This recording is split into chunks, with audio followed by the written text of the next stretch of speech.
Bonjour à tous. Aujourd'hui, je vous propose une petite vidéo sur l'expression maître des horloges qu'on utilise en ce moment beaucoup à propos de notre président, Monsieur Emmanuel Macron, et qui me semble être utilisée absolument à contre-emploi. Je vais vous expliquer pourquoi. Pour qu'il y ait un maître des horloges, il faut qu'il y ait des horloges, c'est-à-dire un temps social qui soit en quelque sorte régulier, mais aussi et surtout qui soit sacré, qui soit incontestable, qui soit inéluctable, et qui soit en quelque sorte au-dessus des rapports de force ou de la simple vie quotidienne, des aléas de la vie quotidienne. Les horloges, c'est-à-dire d'un point de vue sociologique ou anthropologique, le temps social en tant qu'il est mis en rythme, en tant qu'il correspond à un calendrier et à plusieurs parties de l'année, c'est nécessairement quelque chose de beaucoup plus important que des petites suites événementielles. C'est vraiment le temps social en tant qu'il est rythmé. Littéralement, en se rendant imprévisible, euh, Emmanuel Macron défait les horloges dont on nous dit qu'il est le maître. Et là où peut-être il a eu une influence marginale sur les horloges, c'est en facilitant le travail le dimanche. Si par exemple, effectivement, tous les dimanches deviennent des jours travaillés alors que traditionnellement c'était le jour où donc, on consacrait son temps aux choses religieuses, soit au moins on chômait ce jour, là effectivement, il aura un impact sur les horloges, il pourra être défini comme maître des horloges. Bien. Alors, on commence par le commencement, le temps en sciences sociales. Bon. Alors, du point de vue de l'anthropologie ou de la sociologie, le temps, c'est une notion qui est élaborée socialement. C'est une catégorie sociale de la sensibilité. C'est-à-dire, c'est une part de la sensibilité que tout un chacun incorpore complètement, mais qui est définie socialement. Il n'y a pas le temps comme une donnée objective. Ainsi, on pourra par exemple avoir une définition du temps qui supporte une superposition du présent, du passé, du futur. Alors, le passé peut surgir et exister dans le présent. Le futur peut surgir et exister dans le présent. Dans d'autres sociétés encore, on aura un temps essentiellement calqué par exemple sur le rythme des saisons. Dans d'autres sociétés, on aura un temps parfaitement linéaire, parfaitement régulier, parfaitement maîtrisable en ce sens. Dans d'autres, on aura un temps cyclique avec des événements qui ont un sens dans un cycle, par exemple d'une plus en plus grande corruption, au contraire d'une plus en plus grande purification. On pourra avoir un temps biblique, par exemple, avec un commencement et une fin, la fin étant par exemple l'Apocalypse, le jugement dernier, etc. Bien. Le commencement, bah, vous connaissez peut-être, je ne vais pas revenir là-dessus sur la Genèse. Donc c'est vraiment une donnée sociale de la sensibilité, le temps. Alors, une fois qu'on a ce temps, ensuite on a le calendrier. Le calendrier, c'est en quelque sorte les horloges. C'est le temps en tant qu'il est sacré, en tant qu'il est au-dessus de l'action de chacun. Alors ce temps, ça peut être par exemple l'immigration saisonnière. Ce temps, ça peut être l'organisation du travail. Ce temps, ça peut être le temps des célébrations, Noël, le jour de l'an, le 14 juillet, des choses comme ça. Le maître des horloges, c'est celui en quelque sorte qui symbolise, qui incarne cette nécessité du temps sacré. Alors, j'ai dit le mot nécessité. Dans la Grèce antique, le dieu Chronos était associé à la notion de nécessité puisqu'il était marié à la déesse Ananké, la déesse nécessité. Mais vous voyez les autres figures comme Déméter ou Hélios qui sont associées au temps. Donc Déméter aux saisons, parce que c'est la déesse des fécondités, c'est celle qui va apporter les récoltes. Elle est complètement liée à ce temps-là. C'est elle qui vient apporter la prospérité, les récoltes, la saison, la floraison. Mais cependant, elle n'a pas réellement le choix de le faire ou de ne pas le faire. Elle est inscrite dans un temps sacré qui la transcende. De la même manière, Hélios, il amène le soleil. Il est chargé avec son char de faire tous les jours la trajectoire au soleil. Mais il n'a pas le droit de s'arrêter. Il incarne une fonction nécessaire qui est un temps sacré. Bien. Alors,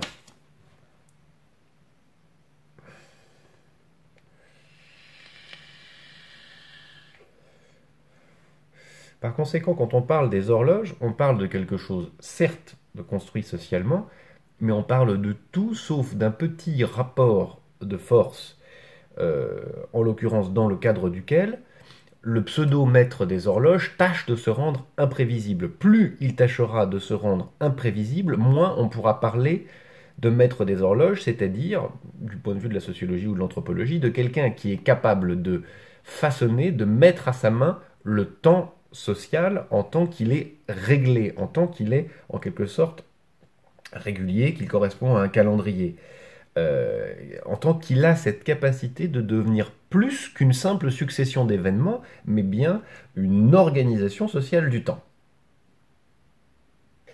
Il pourrait par exemple être dit maître des horloges s'il décidait de faire 5 Noëls par an, ou inversement s'il parvenait à imposer le travail le dimanche, ou à placer, je sais pas moi, les vacances d'été l'hiver.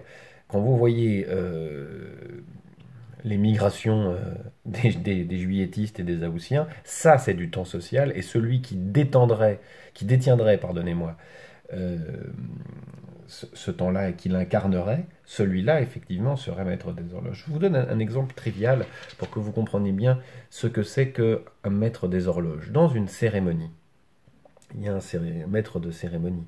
Le maître de cérémonie va appliquer un temps sacré en quelque sorte.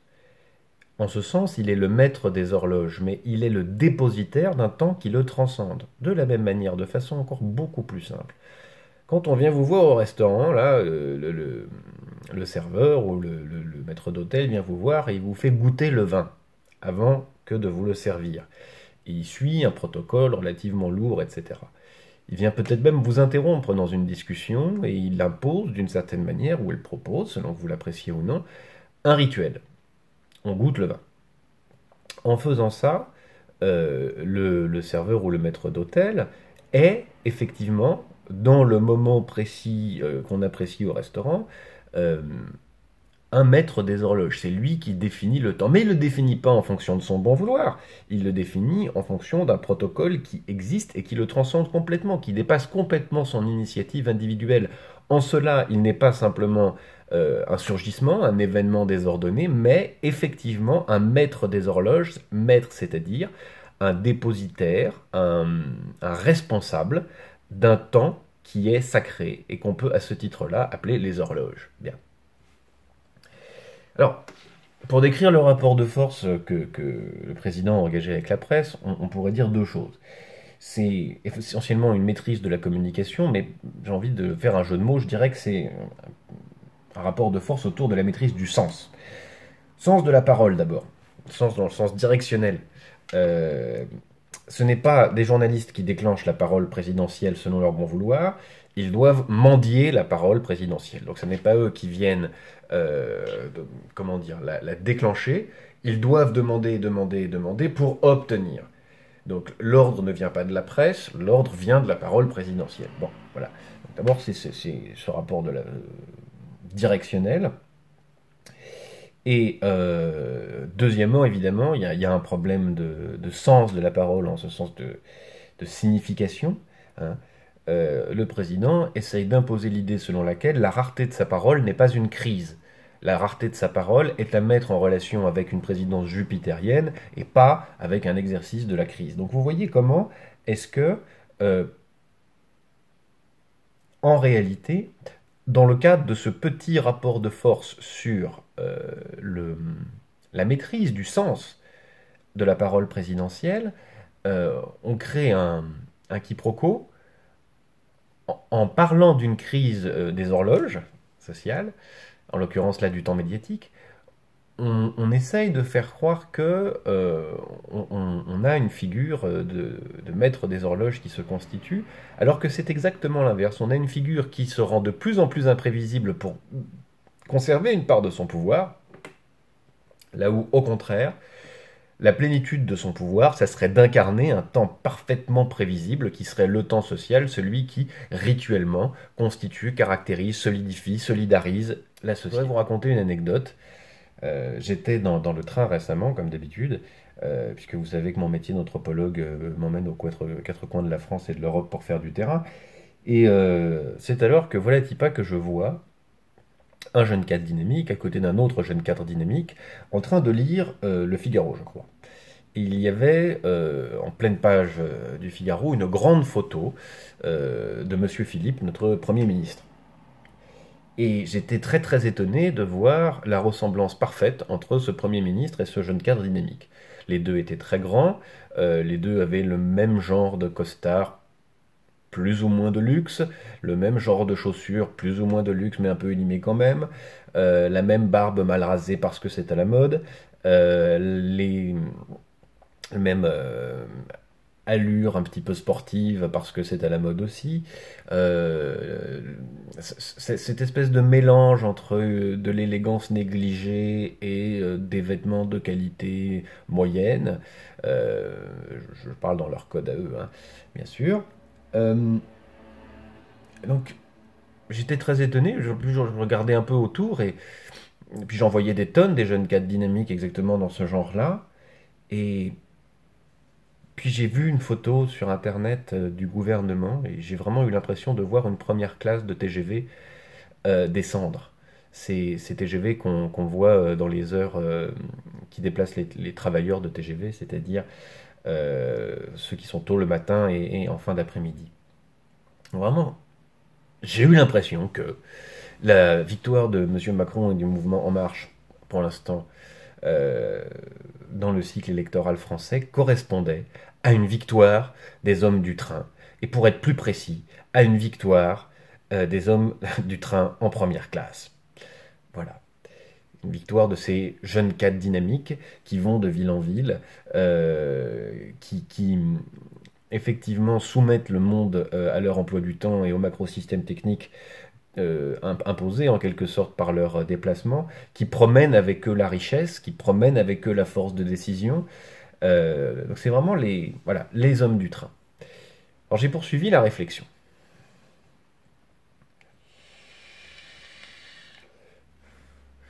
Alors s'ils sont beaucoup dans le train et beaucoup en train de remplir des PowerPoint ou de faire d'autres bullshit jobs,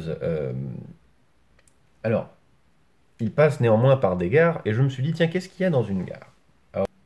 Dans une gare, qu'est-ce qu'on trouve? Prenons une gare où il y a beaucoup de ces hommes et femmes du train, gare du Nord et gare de l'Est. Parce qu'il y a le Thalys, parce qu'il y a l'Eurostar, etc. Bien.